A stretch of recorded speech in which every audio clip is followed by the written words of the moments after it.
I can't ever stand up and applaud a guy who aided and abetted the slaughter that's currently taking place in Gaza right now. So good that Biden finally realized that he's actually sacrificing the Democratic Party, leading to division within the Democratic Party by refusing to drop out of the race. He did so, again, like more than a month after that disastrous debate performance, thus robbing Kamala Harris, who's now the presumptive Democratic nominee, incredibly important and precious time to campaign, to fundraise, to do what's necessary to beat their political opponent, Donald Trump. And so, yes, I get it. I understand that urge, and you're not doing this, Cenk, to be fair. I understand that urge to engage in what we're seeing all over social media with all of these lawmakers, on their hands and knees, like praying to Joe Biden, making him out to be some sort of messiah. I refuse to engage in that. Ana Kasparian is fed up with the woke cult, and not just the woke cult outside of the Young Turks and the Young Turks fans that have been trying to cancel Ana Kasparian constantly, but also fed up with people like Cenk Uygur. We all kind of saw this coming, where Ana Kasparian was eventually going to turn on Cenk Uygur, and I still think she's eventually going to leave the Young Turks and either do her own thing or join some other company that allows her to be a bit more free and that is a little bit less insufferable than Cenk Uygur and the Young Turks fans who just don't appreciate Ana Kasparian at all. They don't actually like her at all because she doesn't just regurgitate the same woke talking points like Cenk Uygur does. In this video, we have Cenk praising Joe Biden, talking about a lot of the people who are also praising Joe Biden, and Ana Kasparian talks about how they're acting like Joe Biden is some kind of messiah now, and you can tell she's visibly disgusted by the things that they're saying about Joe Biden and just how brainwashed this cult is. Let's get into this video here of Ana Kasparian once again destroying the woke cult, and also Cenk Uygur, who is sitting right next to her on the Young Turks. Give him an ovation. If you can, a standing ovation. We can't get up because we're strapped in here, but go outside, go wherever you are, and now it's late at night, but record yourself, record your neighbors, give the brother a standing ovation. He did the right thing. So no, listen, hear me out. So nobody wanted him to leave the race more than I did. And we fought like hell for 10 months to make that happen, and it happened. But there's a giant difference whether you do the right thing or you don't do the right thing at the end. So should he have done it earlier? Sure, of course, no one believed that. Yeah, it's not even like, should he have done it earlier? It's like, you can tell he and probably Joe Biden didn't want him to do it at all. He was definitely forced. He was definitely either threatened or told by, the people who are funding his campaign, they're no longer going to fund him.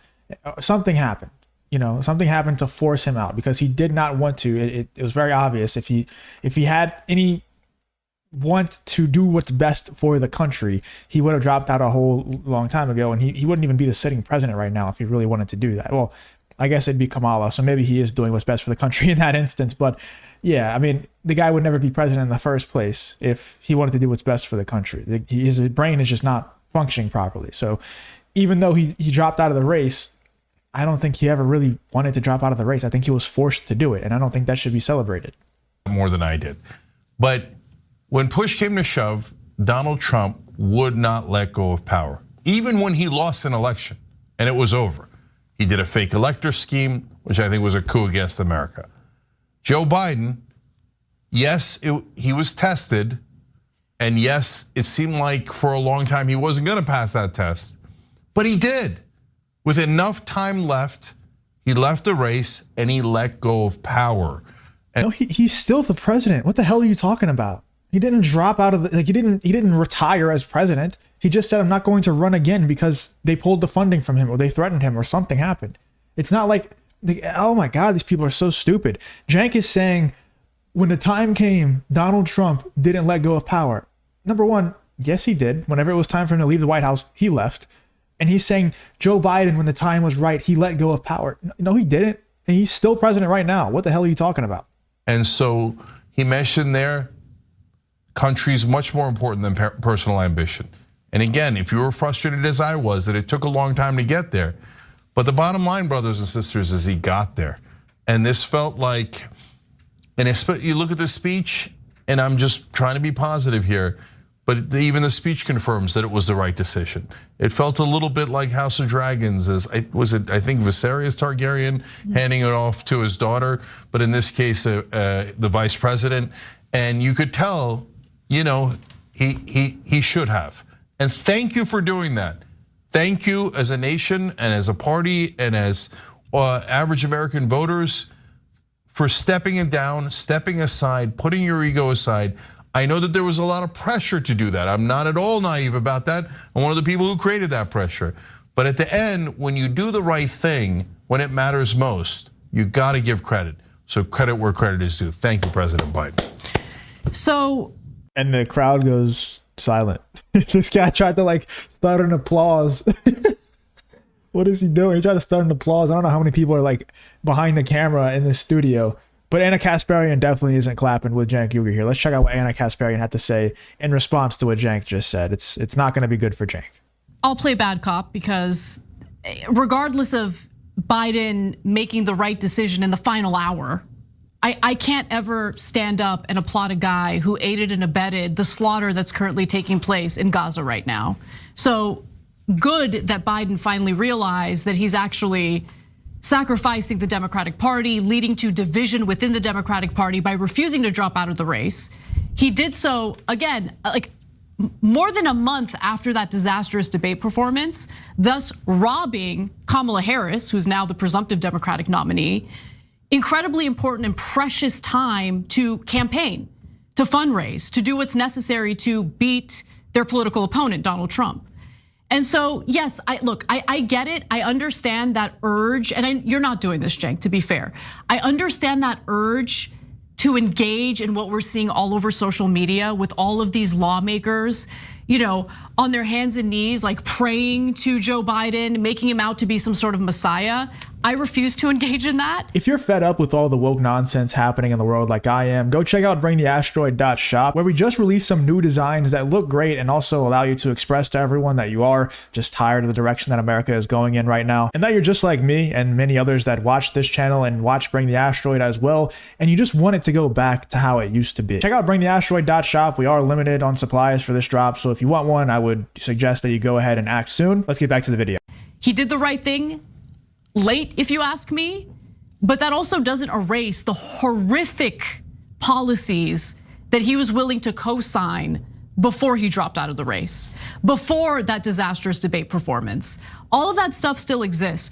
A few important things to point out about the speech. He made clear that he is not going to resign as president.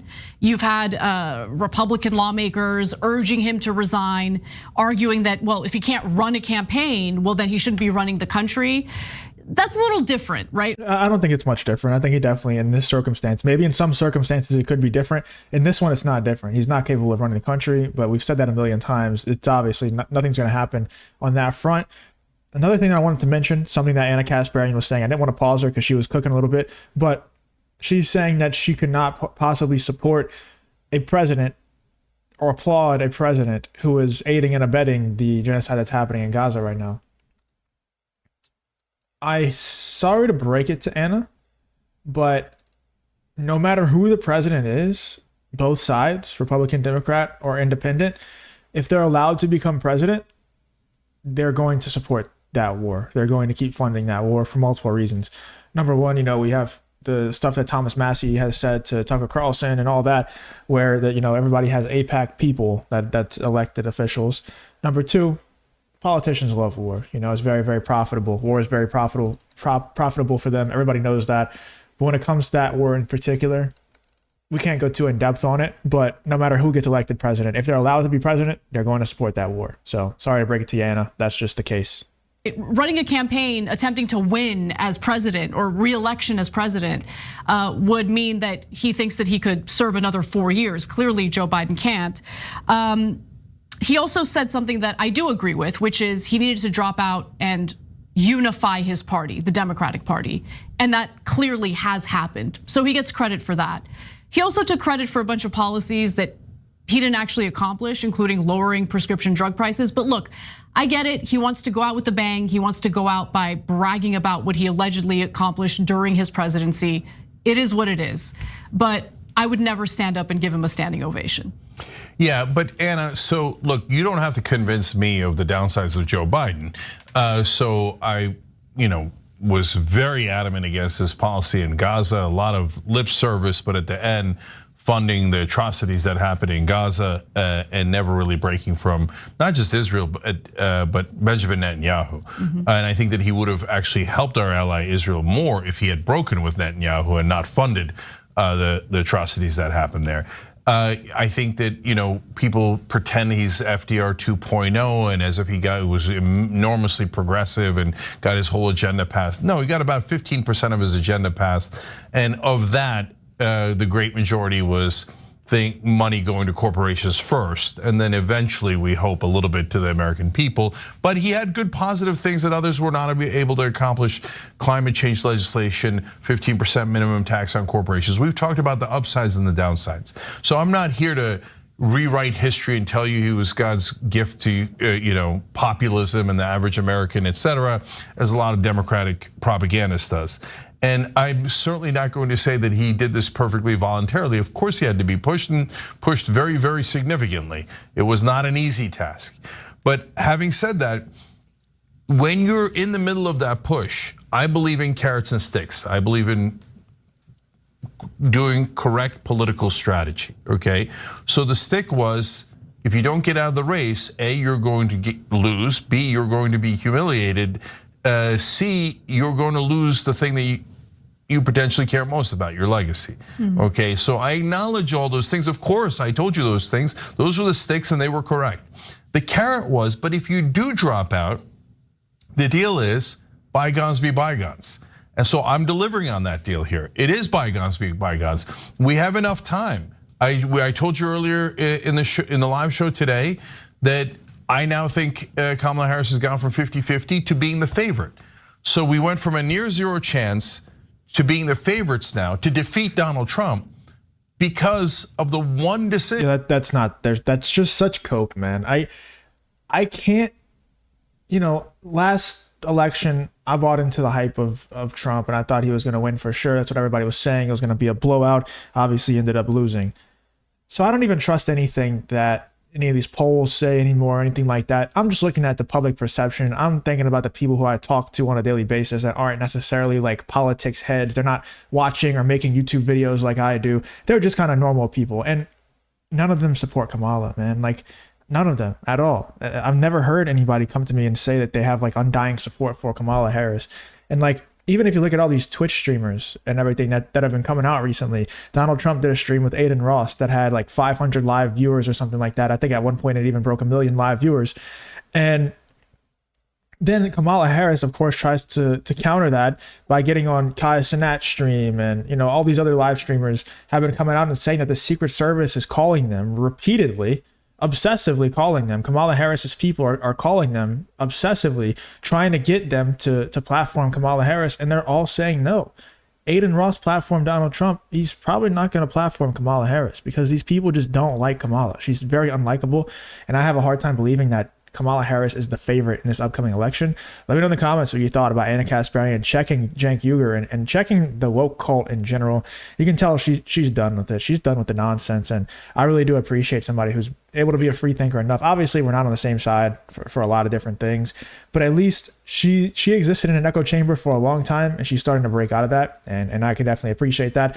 Let me know in the comments what you think about this whole Cenk Uygur versus Ana Kasparian situation.